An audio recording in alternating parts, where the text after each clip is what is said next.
Splitgate game review.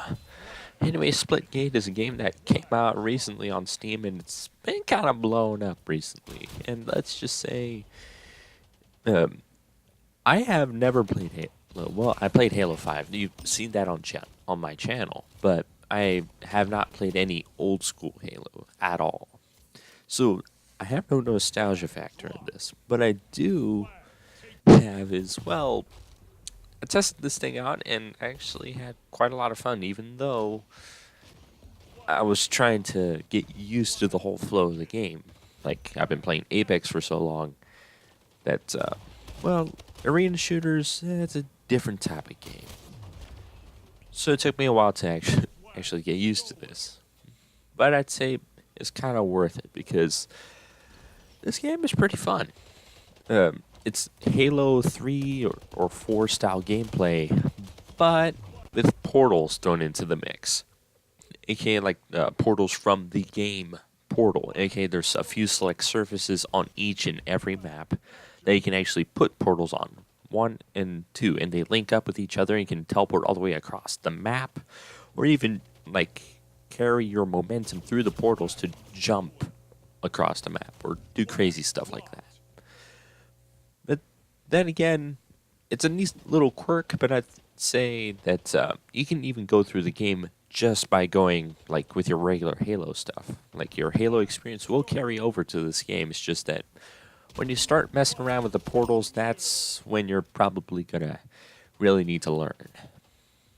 And as for learning, like I already kind of mentioned in the first part of this video, this game does have a bit of a learning curve, especially for a person that hasn't really been playing Halo-like games in a long time. But all I can say, it's easy to get back into the swing of things. And as for other things about this game, it is free download on Steam, so go ahead and get it if you want. And well, that also kind of means that there's going to be microtransactions. Like, there is loot boxes in this game, but they're mostly cosmetic, and to be quite frank, the cosmetics are not the best. But then again, I'm not really one to care about that stuff all that much.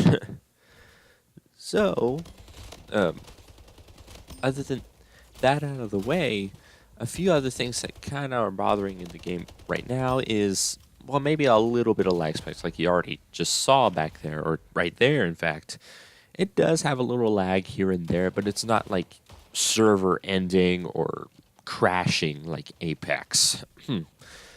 But it can shake you up by accident and whatnot. And a few other cool things about this is the fact that you can actually see through your own portals, which I kind of forgot to mention in the portal section here. But anyway, as for pros and cons, I'd say it's a good buy. Well, not really buy since it's free, but then again, do what you want.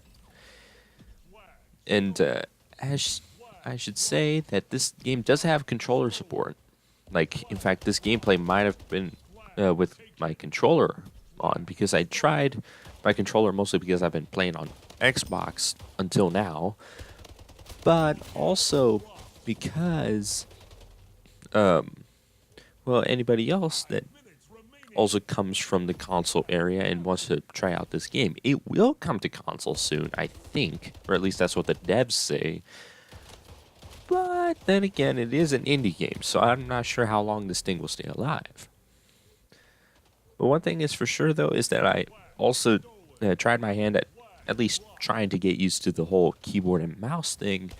And although I'm not the best at using keyboard and mouse, I know that it's pretty slick and smooth. It has a slew of button mapping and options. And overall, it's pretty cool.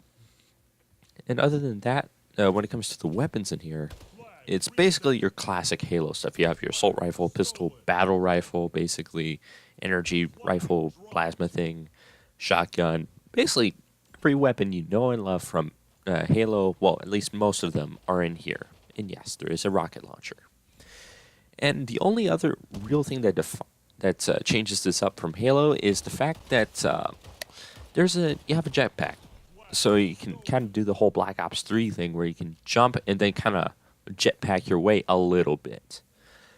And which is pretty helpful, especially when you're trying to guide yourself through the air after catapulting yourself through a portal. And overall, I'd say about this game is pretty fun, and there's a ton of stuff you can do. And as for game modes on this, it's your classic stuff. Hardpoint, aka King of the Hill, CTF, Team Deathmatch, all the normal stuff. And it all even has a ranked version now, so go ahead, go nuts.